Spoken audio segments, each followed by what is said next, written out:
Good morning, everyone. Yesterday, we discussed blocks of family life education. Today, we will move on to we will discuss the remaining two blocks. Okay. The second block, the title of the second block is Sexual Health Education. Here we have four units. One is the basic concepts of sexual health education. Second, understanding man and woman. Third, sexual health education concepts and objectives. And fourth is sexual health education, role of home, school, and media. Now, when we look at the concept of sex, it is very important. The entire concept of sex and love is very important when it comes to the initiating or constituting a family. Secondly, it is also a means of sexual fulfillment, that is sexual pleasure. Now, in terms of the types of sex, it could be either genital sex or affective sex. What happens is in genital sex is that it is just for physical satisfaction, and affective is where there are emotions and feelings involved. Now, there could be multi motivation in sexual behaviors. Now, multi motivation is not a normal motivation for sex. It includes hatred and inferiority. The entire concept of rape and murder and all of that, that comes under multi motivation. Now, it is very important to understand the difference between attraction and love. Attraction is merely physical, and love is much more. It involves your emotions, your mind, your body, your soul, and all of that. Whereas in attraction, it is purely physical.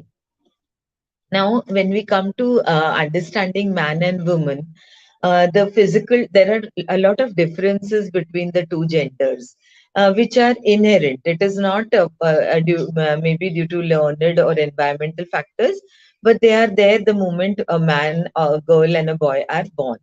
Now, what are the physical differences at birth? At birth, probably they appear very similar. Until puberty, the average girl is slightly shorter than the average boy, which means that in the childhood, girls are slightly shorter than the boys. Now, boys have significantly longer forearms related to the length of their bodies. So, their forearms are significantly longer. The girl's index finger is usually longer.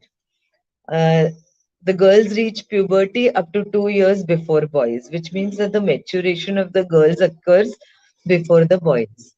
Adolescent girls' growth begins first. The adolescence sets in naturally. When puberty sets in 2 years earlier, naturally the growth also begins first.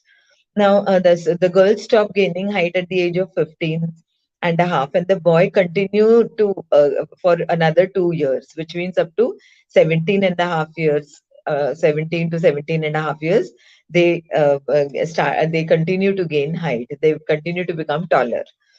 By 14, the period when the average girl is taller than the average boy come to an end.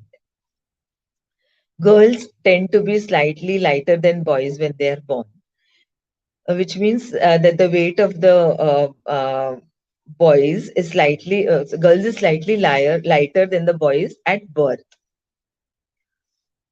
Girls are born with slightly more fat in their bodies than boys, and this continues throughout childhood. So sometimes you may say that this baby girl is so chubby. It is because of that fat. Now, during the adolescent growth spurt, the rate at which the body gains body fat in boys slows down, while in girls it continues to accumulate steadily, especially in the trunk region.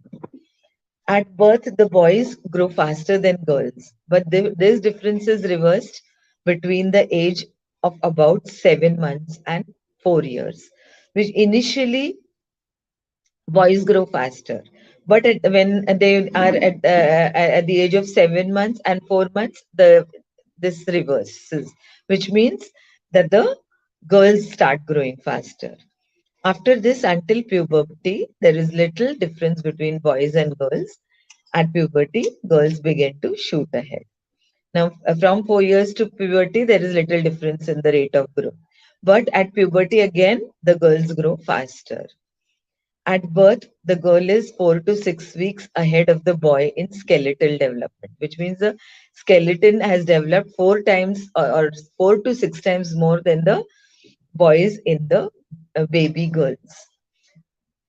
Sleeping pattern is more or less similar both in girls and boys when they're born. At girls, at birth, girls have a wider opening at the bottom of the pelvis through which babies have to travel during childbirth. Now, these were the differences at birth, from birth to over to childhood. Now, what are the differences in adolescence? What happens at adolescence is that the sexes begin to diverge physically, which means there is a significant difference in both the sexes in terms of even physical appearance and growth and behavior. The girls, as we just discussed, grow faster and reach puberty 2 years earlier than the boys. And they also stop growing earlier. Because of this early growth of girls, there is a short period when girls are not only bigger but also stronger than boys. Now, what happens in girls is there's marked development in genital organs and breasts. The physical growth in girls tends to coincide with the changes in her reproductive organs which occur at puberty. In boys, the growth rarely begins until the period of genital growth is almost completed. Now, in girls, the reproductive organs and puberty start occurring together, whereas in boys, only once the genital growth is completed, then the puberty begins, then the actual growth begins. Uh, Boys and girls who mature physically tend to have slightly higher than average IQ scores. The tendency is for cleverer children to reach maturity earlier rather than for children who mature early to become cleverer, which means that boys and girls who mature physically early will have higher average scores. So instead of pushing the IQ to becoming cleverer first and then growing, it is you are trying to reverse the process. So it is important that first the boys and girls mature physically, only then the IQs will increase. Before adolescence, boys and girls have roughly similar shaped hips and shoulders. Now, once the growth starts setting in, this changes rapidly. The cartilage joints in hips are sensitized to respond to a hormone called estrogens, while those in the shoulder respond to androgens, especially the hormone called testosterone. The girls' hips and boys' shoulders broaden. Due to these hormones, what happens? That the hips of the girls broaden and the shoulders of the boys broaden. Much of the rapid buildup of fat on the adolescent girl accumulates, whereas the initially in the childhood where the fat was all over the body, now it starts getting accumulated to certain parts of the body like her hips, her breasts, upper arms and legs. This is because of the estrogens that are released into the blood at the beginning of the puberty. Estrogens are a kind of a hormone. This leads to most important physical differences between men and women. 25% of the typical adult female's body consists of fat, whereas in boys it is just 12%. So between 25% of a female's body consists of fat, whereas only 12% of typical male adult body consists of fat. Boys become bigger and heavier because testosterone stimulates bones as well as muscles to grow. Now, whereas estrogen is released, the hormone estrogen is released in girls, the hormone testosterone is released in the boys, and this hormone stimulates the growth of the bones and muscles. And so, therefore, when this hormone is secreted at puberty, the boys start having heavier muscles and bones. Now, in terms of emotional differences, it is always said, that women cry more than the men. Now, in infants, there is not much significant difference in the matter of crying in boys and girls. In fact, it is the other way around. There is very little difference, and boys tend to cry more than girls in childhood. Now, the reason why adult women cry more than men, therefore, it is not something which is inherent. The cause lies somewhere between infancy and adulthood, or in adulthood itself. Now, what research shows is that the difference is partly a question of social conditioning, because that is how women are brought up. It is always said, that women are weaker emotionally and men are stronger. Boys are not supposed to cry, men are not supposed to cry. So, probably this is what the social conditioning actually contributes to this emotional differences of, the girls crying more. The message given in society is that men do not cry. On the other hand, it is very acceptable to cry. It is being feminine if you're crying. So women are more prone to tears or during specific periods when they are in their menstrual cycle. That is because the hormone level falls. But crying, it's not as if all the time women are, more prone to crying. It is more a question of that is how society believes, and that is how the norms of society runs. So that is why the whole socialization process and social conditioning is one cause why it is acceptable for women to cry, not acceptable for men to cry. However, this is a very stereotype it's a stereotype and myth in a society that women are more emotional. Now, in terms of anxiety and fear, most studies reveal that women emerge to be more anxious, moody, and emotional than men. But empirical studies, however, do not support this impression. The fact seems to be that girls are trained to be submissive, fearful, and emotional. Even psychiatrists and psychologists often are victims of this stereotype that the women are more fearful and more emotional. That is not the fact in terms of their physiological build-up. It has nothing to do with it. It is totally a matter of socialization and stereotype. It has been found that women are significantly more affected by other people's emotions. This difference goes back to infancy. It has been observed that baby girls are more often moved to tears than baby boys by the sound of another infant crying. That is a totally different thing, that women are more affected when other people's emotions and moods impact them. If someone else is sad, women tend to become sadder easily. When they're kids, and if another baby is crying, baby girls start crying more than it impacts the baby girls more than it impacts the baby boys. So this type of emotion is not something negative. It is rather positive that you are, um, sensitive to the emotions of others. Whereas here, when we say that women are more emotional and more anxious and they are more fearful, it is a negative connotation. So this is how the major differences between girls and boys, or men and women, right from childhood to adulthood, we have seen. Now we will look at sexual health education. What are the objectives of the sexual health education? Now, any sexual health education should aim at certain things. The first most important thing is total personality development of the education of the individual.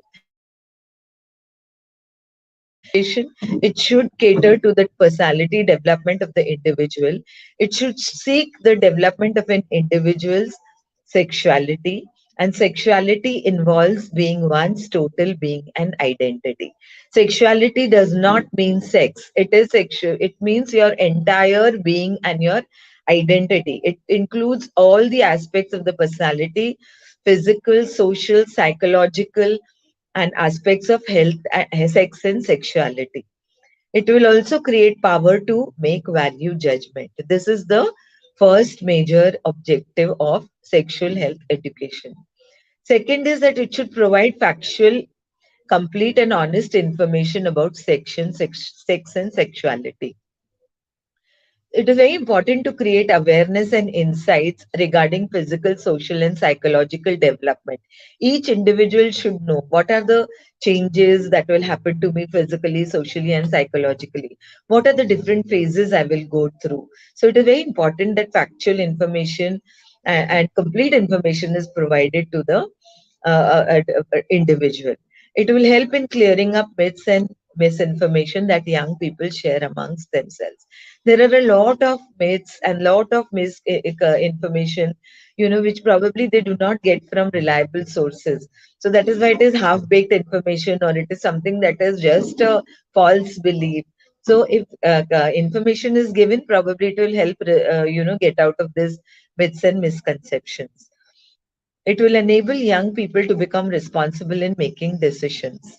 Sexual health education aims at helping individuals to acquire and maintain responsible and caring relationships and behavior. It is very important for your well being that you have caring relationships, responsible relationships, and a behavior that is acceptable and socially in keeping with the norms. So, sex education would also help young people to become responsible.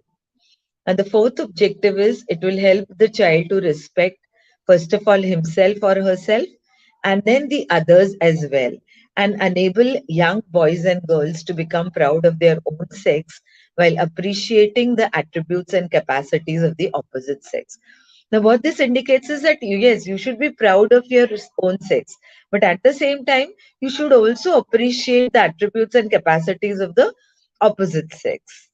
So, which in short implies that it should, uh, both the sexes are important, and both the sexes are equally, capable. The fifth objective would be to provide opportunity to youngsters to imbibe human values. Very important, because values are a part and parcel of life. No individual can live without values. So, the sex education will also help to imbibe values. It will provide opportunity to young people to develop ethical, social, and spiritual values. What kind of values are we talking about? Ethical, a sense of what is right and what is wrong, social and spiritual, which will serve as a guide to the individual in personal, family, and social relationships in all three spheres of life, which every individual has to, be a part of. Everyone has got a personal life, everyone has got a family life, and everyone is part of society. The sixth objective is that this sex education should help the young boys and girls to understand that each part of the body and each phase of growth is good and has a purpose.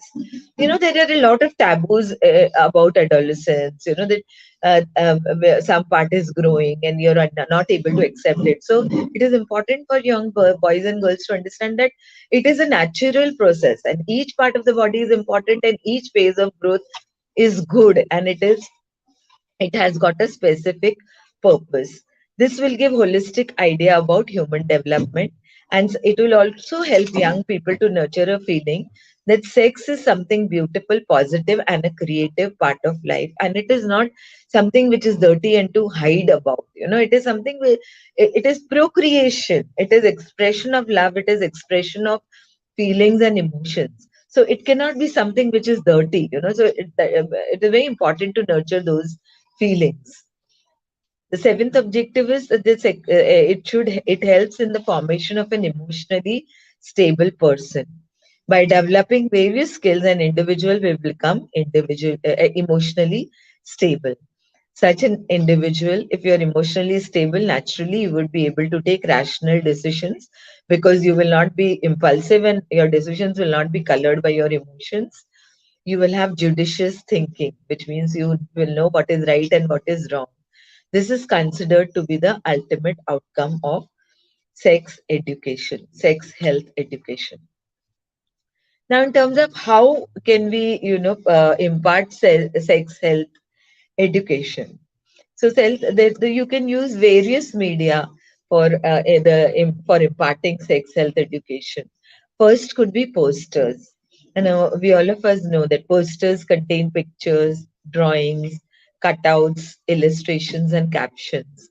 A good poster presents a single idea concisely and powerfully, which means that in one poster you should have only one idea so that it is powerful and very concise, which can be meaningfully used among the less literate people as well as younger children to convey sexual health education messages, because they mainly consist of pictures and drawings and illustrations. So that is why it was easy for people who are not educated or younger children who cannot read much to convey sexual health education messages. The second media is collages. Collages is a composition of different pictures, words, or objects which are based on one particular theme.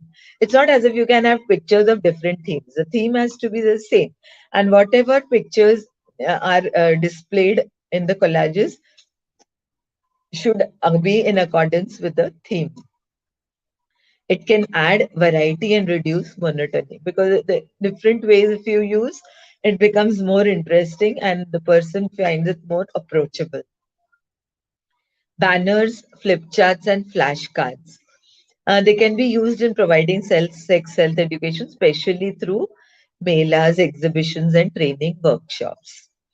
Next is mobile displays, folders, comic strips, storyboard, drawing board, hoardings, wall writings, wall paintings, slides, newsletters, and wallpapers can also be used effectively for portraying the message of sexual health education. Broadcast media, radio is a very popular medium among mass media, as it has a ability to reach a vast audience at one time. So at one time, supposing one message is broadcast in Akashvani, the entire country listens to it. So that it has got that strong, power to reach a vast audience. In India, you will notice that practically every village has an access to radio. There is a huge population who keeps listening to radio broadcasts. It is therefore the most useful media to teach sex health education and related issues. There is also facility for radio counseling and phone-in services, where what happens, you can call and you can ask your questions and you can receive answers to them directly. There are various programs that one can offer through the media of program in order to educate people about sexual health. Now, another important and powerful media is also the television. It has grown to so much of extent that television reaches up more than 80% of the population and in all the remotest and far-flung areas. Even people in far-flung and remote areas have access to TV. So 80% coverage the television has. Now, there are so many television channels. There is a streaming of television channels in all languages, whether it is national, region, and so they can be used as a powerful medium, and they can have a great impact and offer sex health education, which is very, very important. They can be done through various programs like serials, drama, theme-based music, panel discussion, talk shows, interviews, quizzes, etc. The next is cinema. Cinema is a very medium. You always you go to any cinema theater, you will see in India that it draws a large number of crowds. The art, especially the artists involved, are so popular. The artists in the film industry, so that is why this media can also be explored for sexual health education to a greater extent. The documentaries, slideshows at intervals can also be used as a good occasion to communicate sexual health education messages and lessons. You know that before every movie there is a small short documentary, in the breaks there is a documentary. So these opportunities can also be used. It could be very powerful and it could help also reach the illiterate masses. Now when it comes to print media, there are various print medias. The government has and the NGOs both have the various newsletters, magazine, pamphlets. There are several national and regional newspapers. There are periodicals which can again highlight the issues of sexual health education through their columns or dedicated pages or whatever they feel is best. So the print media can also be used for sexual health education. Multimedia means is an important means where a group or an audience of a good combination of different media and techniques, where what happens that you communicate by using different media. For example, computers, projectors, videos, they also can be very effective. It can ensure constant attention of the participants. You know, when you have audio media, you have visual media, you have so everything together, it makes a greater impact because you're seeing, you're hearing, you're watching, everything is happening simultaneously. So there is the possibility of greater attention and reinforcement of the concepts. So multimedia can also be used as a strong medium of uh, putting across messages or creating awareness on sexual health education. Where now we saw what is sexual health education and what are its objectives and what are the different media which can be used. Now we move on to the third block, which discusses the process of growing up. Again, this block has got 5 units. The first one is the male reproductive system and functioning. Second is the female reproductive system and functioning. Third is the stages of human growth. Fourth is the third is the early stages of human growth. Fourth is the later stages of human growth, and fifth is youth and their concerns. Now we will look at all these concepts in brief because the time and disposal is very less, and there is a lot that needs to be discussed. Now, when we talk about males and their reproductive system, naturally, it is at the onset of adolescence that the sex organs or the reproductive systems develop. Now, when we look at the males in terms of their adolescence, physiologically, adolescence is the age when the individual becomes integrated to the society of adults, which means that the individual is no longer a child, and but at the same time, he is no longer considered at the level of the elders, but at least he is equal in rights because he is an adult. So he is developing into an adult. He is trying to adjust into the world of adults. And what happens in adolescence is that the majority of the adolescents will experience emotional instability for some time, which is because they are making adjustments to new patterns of behavior, which are laid down by new social expectations. Up till now, whatever the individual done did was considered, it was considered, oh, he's a child, oh, he's small, so he could do anything and everything and get away with it. But the minute they reach adolescence, it's like, now you're no longer a kid. You should understand. You should be more responsible. You should take care, and you should not behave like this. So all those restrictions come. So all of a sudden, there are a set of new social expectations. So he's trying to make adjustments. The individual is trying to make adjustments to those expectations and changing their patterns of behavior. So this causes a lot of emotional instability. Emotions are very intense, uncontrolled, and sometimes they seem to be irrational. But with every passing year or gradually these emotional behavior, there is an improvement in this particular their mental makeup, and they start getting emotionally stable after every passing year. Now, social adjustments is one of the most difficult development tasks of adolescence. Uh, Most of the time, the adolescents spend their time outside the house. They're mainly with their peer groups, na? Because they spend most of the time either if they're in school or they're in college. So that is why what happens is that the influences of the peer group is greater than even the parents or the members of the family. So the attitudes, their manner of talking, their behavior, interest, all this is influenced by the peer group. Many a times that, for example, if they feel that if you wear a particular kind of clothing, there are chances of being more accepted in the group. Like I remember when in the college we used to go to college, wearing a salwar kameez was considered a behenji approach. They were called behenjis, but wearing jeans and pants, that it was more acceptable. So that is how even the smallest thing like clothing is influenced by the peer group. Uh, the most pronounced changes in a social adjustment is the area of heterosexual relationships. What is heterosexual relationships? It is relationship with the other sex. In a short period of time, there is a radical shift in their approach.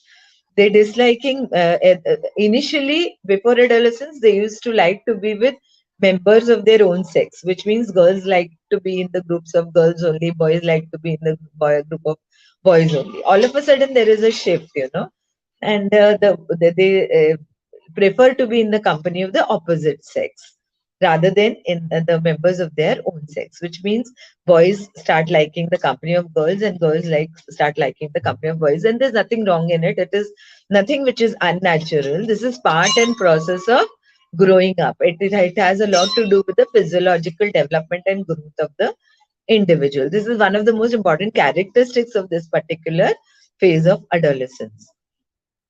Now, what happens is that in boys during adolescence, there are a lot of changes at the social level. With that, there is also most amazing and striking change in physical structure of the boys. The usually at the age between 13 to 15, the boys, the beginning of manhood. It is called the beginning of manhood or the adolescent sets in. What happens in this phase is that there is a secretion of a hormone which is called the gonadotropic hormone. It is secreted by the pituitary gland, which is situated at the base of the brain. Now, what happens due to the secretion of this hormone is that it causes the testicles to mature, and when once the testicles mature, they start secreting their own hormones, which are called androgens, which are the most important of these androgens is the testosterone.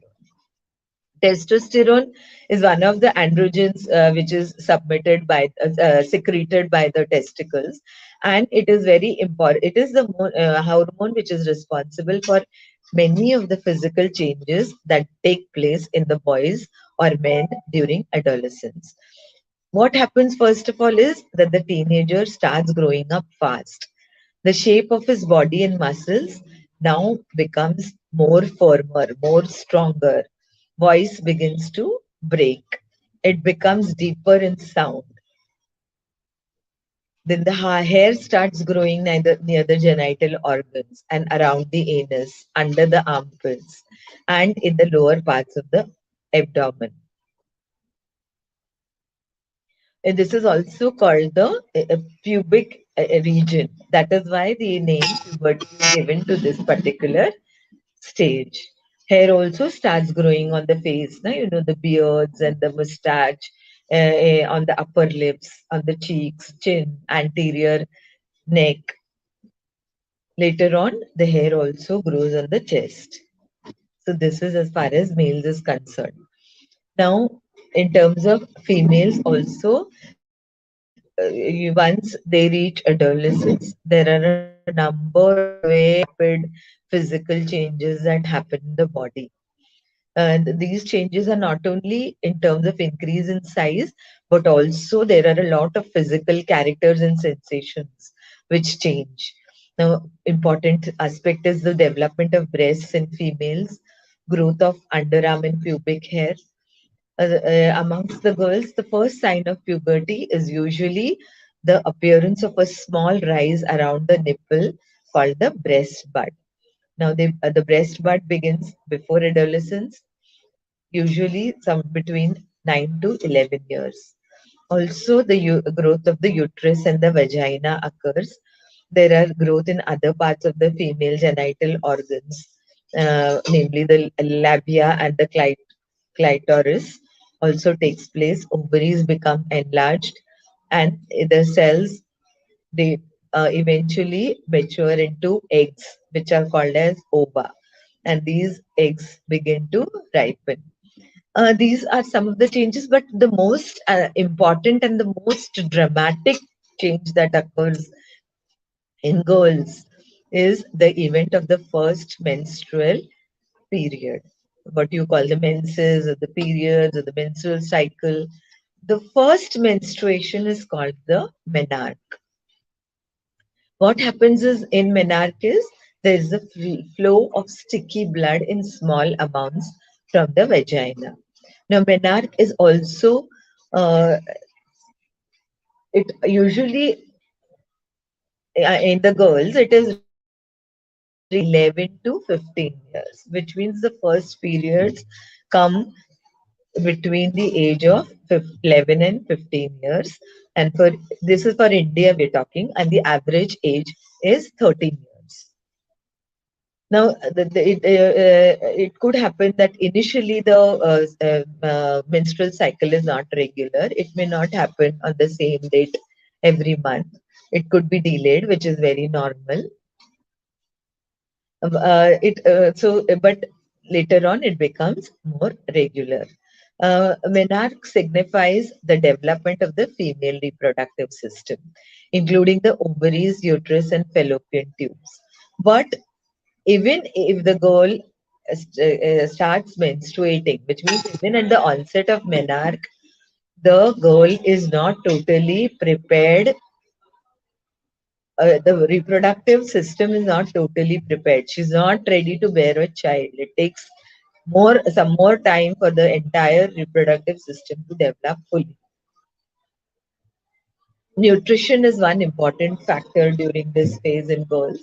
The nutrient requirements are more in this particular stage, and the energy levels that are much greater than those during childhood. So now we looked at what are the characteristics of adolescence and what are the how the reproductive organs grow. Now I'm not discussing the reproductive growth in detail, which you have the material, you can go through it in detail with the diagram, because without a diagram and in such a short span of time, everything cannot be discussed. You must have done it in your 10th standards. So the next important concept is pregnancy and healthcare. Now, what is pregnancy? For pregnancy to occur, the first step is fertilization. Now, what is fertilization? What happens during intercourse is that about 200 to 300 million sperms. Sperms are as you have ova or eggs in the females, you have sperms in the males. So, they are actually the cause of childbirth. So during intercourse, 200 to 300 million of sperms are ejected into the vagina. So many sperms are released into the vagina of the female. Now the sperms move at a very high speed of 10 to 12 centimeter. Sorry, they move at a speed of 10 to 12 centimeters per hour. Now what happens is one of these sperms, attaches the egg, and after that what happens is that the sperm, it secretes a substance due to which it penetrates into the ovum or the egg. So what happens once there are a lot of sperms, one of them, what it will do is it will secrete a substance due to which its head can penetrate into the ovum or the egg of the female, and after it has penetrated the outer membrane of the egg, it becomes hardened. Why does it become hardened? So that no other sperms can enter. It prevents the other sperms from entering the egg.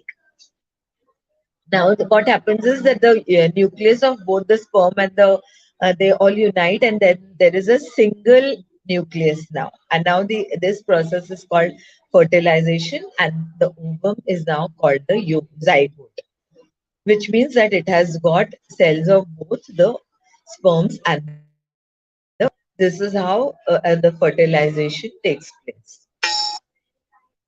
Now, once fertilization takes place, it is important to know the growth of the child during pregnancy, how the child grows in the womb. So, from the moment of fertilization till the second week, the growing cell mass is called the zygote. We just saw that we just discussed that once fertilization happens, the entire cell mass is called the zygote. Now, from the second to the 8th week, it is referred to as embryo, and from the 8th week till birth, it is called the fetus. The first 12 weeks of pregnancy are very important and vulnerable because all the growth of all the important and vital organs, including the heart, brain, happens during the first 12 weeks of pregnancy. That is why it is advised that a lot of precaution should be taken during this period in terms of, no taking of antibiotics or no taking of which are, without the prescription and consultation of the doctor. Physical activity like lifting very heavy things or jumping should be avoided. X-rays should be avoided, and we should, exposure to viruses should be avoided so that the pregnant woman does not catch any infections. Now, it is very important and advisable for women that they should have regular periodical checkups so that to make sure that the new life within her is developing in a healthy manner. Also, between 16 to 36 weeks of pregnancy, tetanus toxoid should be that is a vaccine to prevent tetanus should be administered.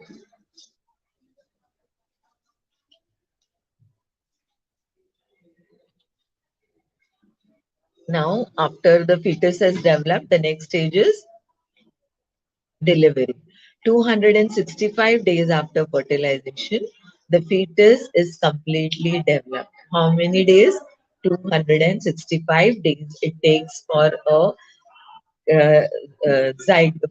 fetus to develop into a complete baby. The word delivery refers to the birth of the baby.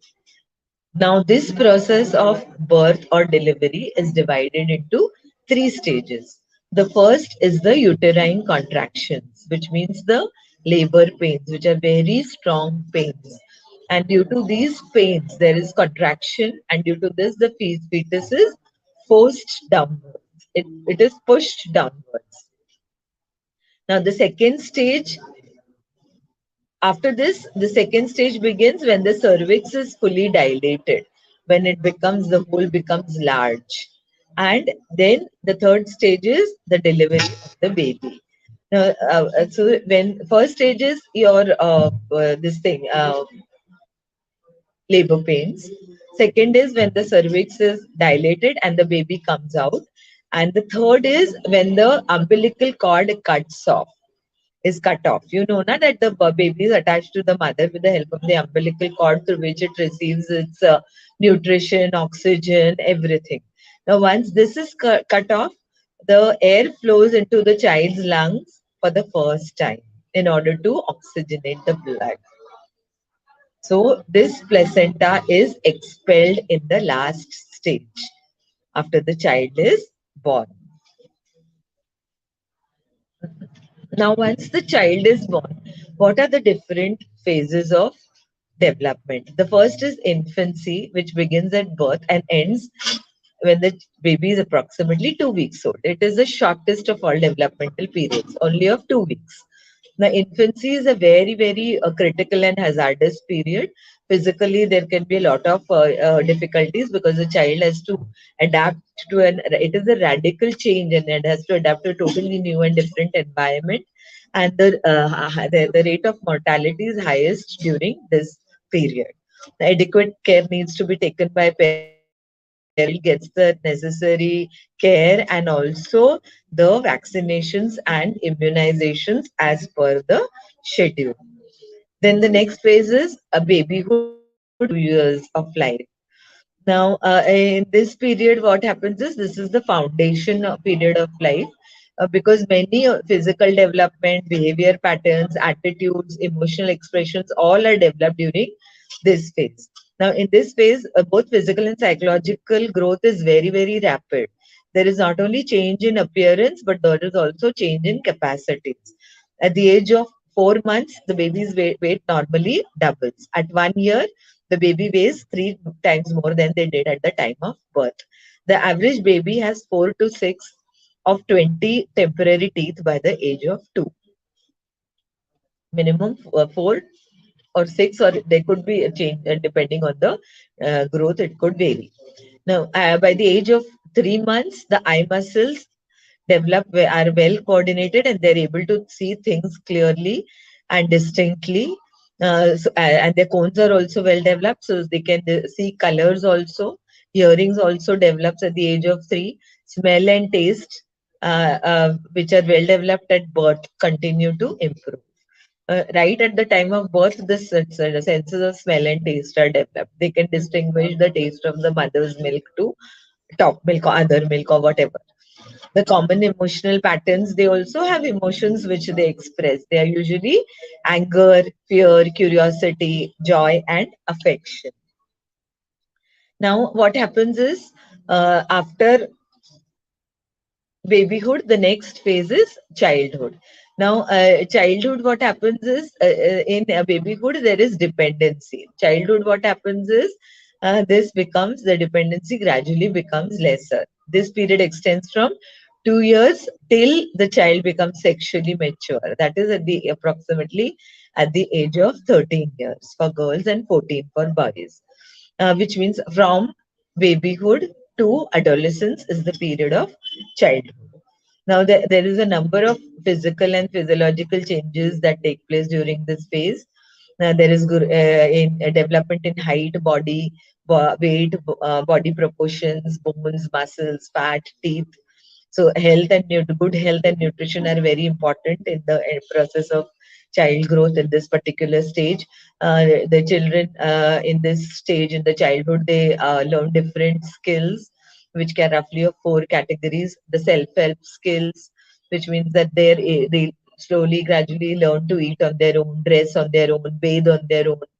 Uh, Maybe not, initially they may do it slowly, but gradually by the time they become adolescents, they are able to do it at the speed of an adult also. Then the second set of skills is social help skills. These are things like helping to make beds at home, dusting, sweeping, setting the dinner table, emptying waste baskets. These are social help skills. Third is school skills, like writing, drawing, painting, clay modeling. These are school skills. Last is play skills. They learn new skills of playing, like throwing of balls, catching of balls, riding bicycles, skating, swimming, or some board games. All this they learn during this phase. Now, in terms of emotions in the childhood, the emotions are very intense. They get very emotionally aroused very easily, and there could be temper tantrums and emotional outbursts in the children during the phase of childhood. The prominent emotional patterns include anger, fear, jealousy, curiosity, envy, joy, grief, and affection. The entire process of socialization happens during this phase of childhood, where they probably start going to school, they start interacting with society, with others, with extended family, with friends. So the entire process of socialization happens here. And an important thing that happens is the moral development in the early childhood is at a lower level. But as they start growing, the moral development also starts increasing. To some extent, they are able to understand what is right and what is wrong.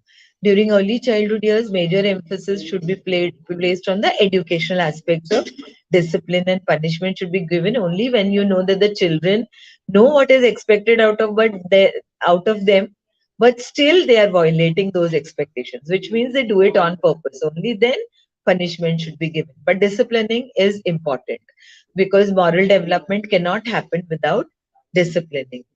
To increase our children's motivation to behave in particular ways which are socially acceptable, rewards can also be used, so that it reinforces the positive behavior and motivation. Now, personality development also happens during the phase of childhood. Parents, siblings, other, and the other social relationships. They are the world of the children, and they how they are treated and how the others relate to them are important factors which help them in shaping their own self concepts or their own self worth, and which is the core of personality development. Your self image, your self concept is a very core concept of personality pattern. Now, after that, the next stage is adolescence. We've already discussed the physical changes that happen in adolescence. As far as social changes are concerned in adolescence, there is increased peer group pressure. There is a change in social behavior, in the attitudes and behaviors. We already discussed, they prefer the company of the opposite sex. Then new values are there in term when it comes to selection of friends. They would only choose friends who are probably share their interests and values, and who are able to make understand them, make them feel secure, and with whom they can share whatever their problems and matters are.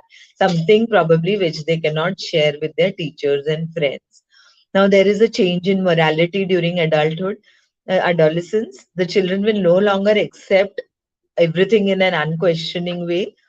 If they're earlier in the childhood phase, up to the that phase, they used to follow whatever their parents told them properly. But now they no longer do it. They start questioning everything, and only if it rationally fits their thought process and mental process, then they would accept it. Then comes sex interest and sex behavior during adolescence. There is growing interest in sex. Adolescents, girls and boys want more and more information about it. So they have no option but to use whatever services available, whether it is in school or in college, or with discussion with their friends, or it could be books on sex, it could be experimentation through masturbation, petting, or intercourse. So this is again a natural phase, but how to deal with it, that is why we say family life education or health sexual health education is very important, because these are natural changes that are happening in the body. So sexual health education, first of all, makes the individuals aware of these changes, and secondly helps the individuals to deal with them. Now, with the advent of HIV and AIDS, there is a need to offer sex education at school level. It is absolutely necessary, so that at least some of the behavior which is within their control they can avoid, and so that they can avoid the risk of having HIV, like unhealthy sex or multiple partner sex and all of that.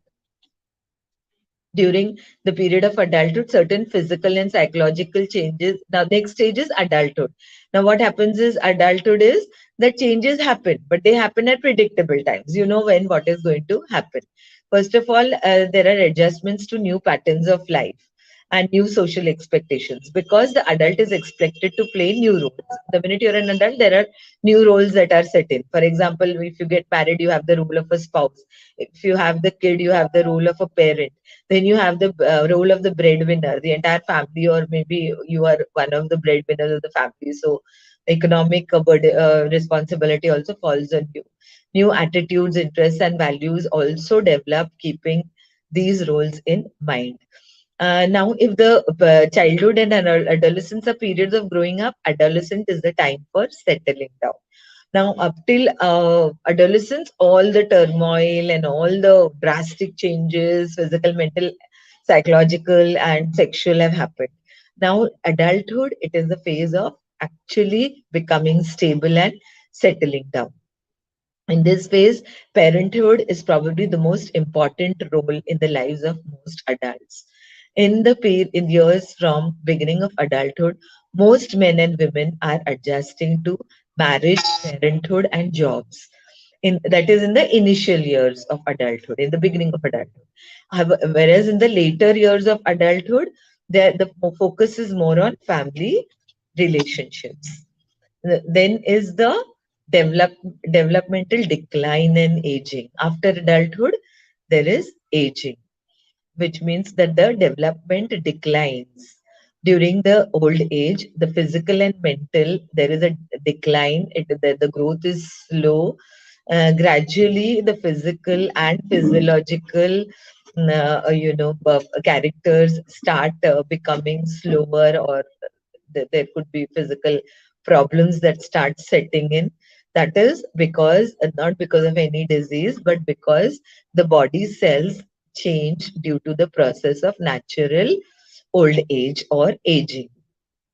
It could be these changes could have psychological causes as well, because as we know that some in for some old age sets in very early and for some it sets in later, so psychological factors also contribute to it. Unfavorable attitudes towards oneself, other people, work and life in general can lead to senility, which means that if you have a negative or unfavorable attitude, it could hasten your aging process. Mm. Now we will move on to a very important concept of what is youth and what are their concerns. When we talk of concept of meaning and meaning of youth, according to UNO, any individual in between the age of 15 to 25 years is considered a youth. Now, this definition may vary from country to country. Youth has always been the major concern of any society because they are the, what do you call, our future generations, and they are responsible to contribute maximum to the productivity and growth of the any nation. So for any society, youth has always been a major concern. So it is very important to empower the youth. It is vital to see that these youth the betterment of the society. Uh, it is a stage of transition between childhood and adulthood. Here, four major things happen during this phase, during this transition. First of all, they leave home, they find, second, they find employment, then they set up a home, and then the last stage is marriage. Now, when we look at youth and sex related issues, there could be various issues related to sex in youth. One could be masturbation, second could be premarital and marital sex also. Then it could be multi partners, it could be prostitution, it could be homosexuality. So these are the different sex related issues of the youth. Now, when we talk about HIV infected, we know that most of the HIV people living with HIV are exploited. They're not treated properly. The treatment is often refused to them.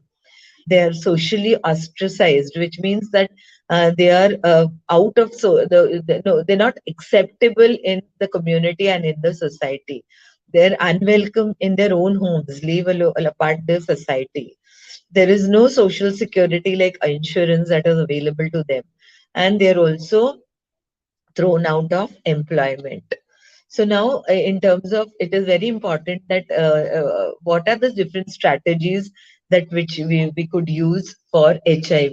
The first important strategy is prevention. It is very important to prevent it, and for this, education plays has a very important role, and it is very potential for creating awareness and preventing of certain diseases like HIV.